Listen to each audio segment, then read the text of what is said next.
श्री महालक्ष्मी देवीची कथा। सौराष्ट्राचा एक राजा होता, त्याचे नाव होते भद्रशवा। तो दयाळू, शूर व प्रजादक्ष होता। त्याच्या राणीचे नाव सुरतचंद्रिका होते। राणी दिसायला अतिशय सुंदर, मात्र प्रचंड अहंकारी होती। सुख समृद्धी ऐश्वर्यात राणी लोळत होती। राजाही लाड कौतुक करत असल्याने ती अधिकच गर्वाने फुगली। त्या दोघांना 7 पुत्र आणि 1 कन्या झाली। या कन्येचे नाव शांबाला होते। एके दिवशी लक्ष्मी देवीने विचार केला की मी भद्रशवा राजाकडे काही दिवस जाऊन राहते, त्यामुळे त्याच्या संपत्तीत अधिकच वाढ होईल, परिणामी प्रजाही सुखी होईल।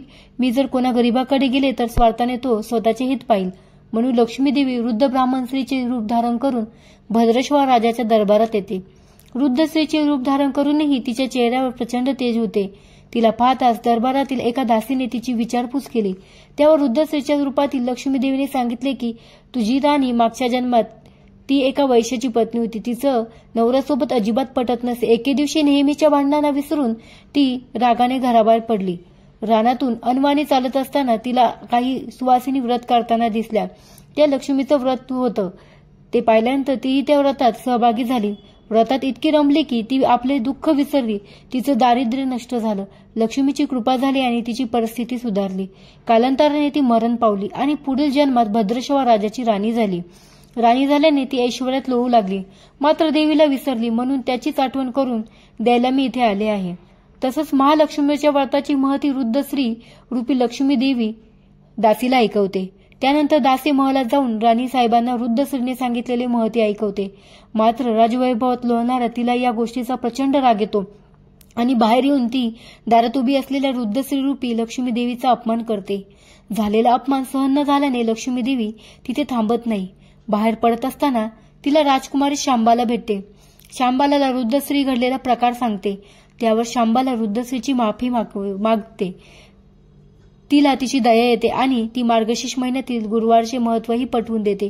तो दिवस मार्गशीर्ष महिन्यातील पहिला गुरुवार असतो। शांबाला मनापासून गुरुवारचे व्रत करते। देवीच्या कृपेने तिचा विवाह सिद्धेश्वर राजाचा पुत्र मालाधर यांच्याशी होतो। तिला सुख, समाधान, ऐश्वर्य सारं काही प्राप्त होतं।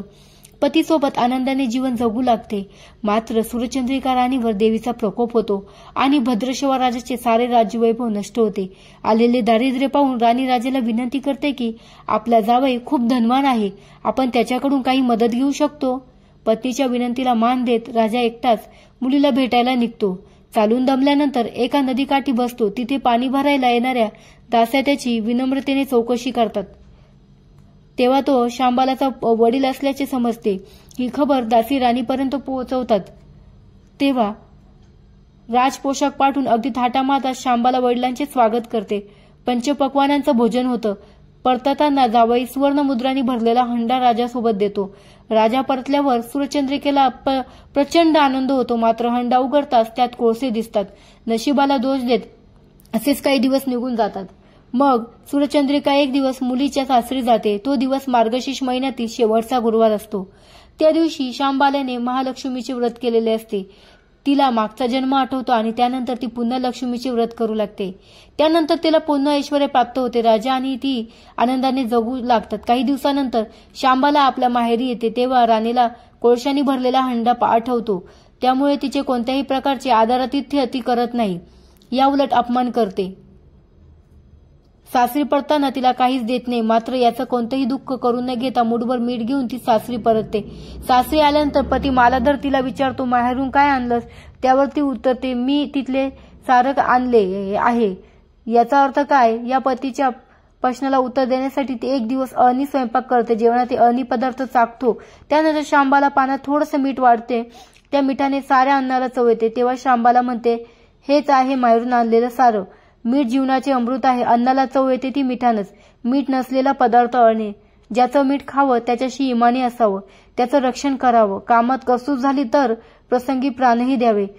शांबालेच्या बोलण्यातील खोज पती जाणतो। त्यानंतर मालाधर राजा निश्चयाने उठला।